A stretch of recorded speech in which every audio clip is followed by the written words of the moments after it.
458 топ студенті Құттыбекова Аягөз. Жүрек аускультациясы. Жүрек аускультациясын жасау кезінде бірінші науқасқа бармас бұрын қолымызды жуып, печатка киіп, одан кейін қолымызға печатка кигеннен кейін науқасқа барамыз. Науқасқа барып біз бірінші өзімізді таныстырамыз, содан кейін процедураны жүргізуді процесін түсіндіреміз науқасқа. Науқастан процедураға рұқсатын аламыз. Рұқсатын алғаннан кейін процедура жүргізуге дайындаламыз. Яғни біз бірінші мән беретініміз бөлме жылы, жарық, тыныш болуы керек. Одан кейін процедура жүргізу үшін науқасқа кеуде тұсын ашуын сұраймыз. Кеуде тұсын ашқаннан кейін науқас фонендоскоптың мембранасын қою арқылы тексереміз, яғни мұнда фонендоскоп мембранасы жылы болу керек. Егер салқын болса, біз алақанымызға жылыту арқылы тексеруді жүргіземіз. Жүрек аускультациясын тыңдау кезінде бізде 5 нүктені тыңдауымызға болады. Яғни бірінші нүктеде біз митральды қақпақшаны естиміз. Митральды қақпақша ол бізде жүрек үшін пальпациялар анықтаймыз.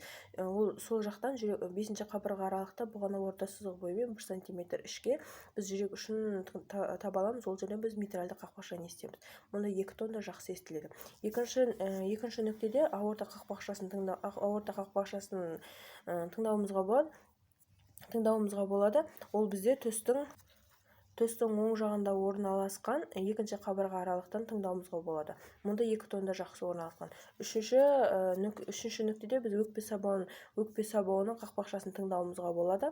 Өкпе сабауының бізде төстің сол жағында 2-ші қабырға аралықта орналасқан. Ол жерден біз 2 тонда жақсы естуімізге болады. Одан кейін 4-ші нүктеде біз үшармалы қақпақшаның тонын естуімізге болады. Ол бізде төстің 70 тәрізді өсіндісінің негізінде орналасқан. Мұнда да 2 тон жақсы естіледі. Ал 5-ші нүкте ол бізде Боткин-Эрба нүктесі. Яғни Боткин-Эрба нүктесін біз төстің сол жағынан 3-ші қабырға аралықтан Боткин-Эрба нүктесін табуымызға болады. Қорытынды айтатын болса, қалыпты жағдайда ритм ырғақты, қалыпты болады, ешқандай патологиялық шулар естілмейді.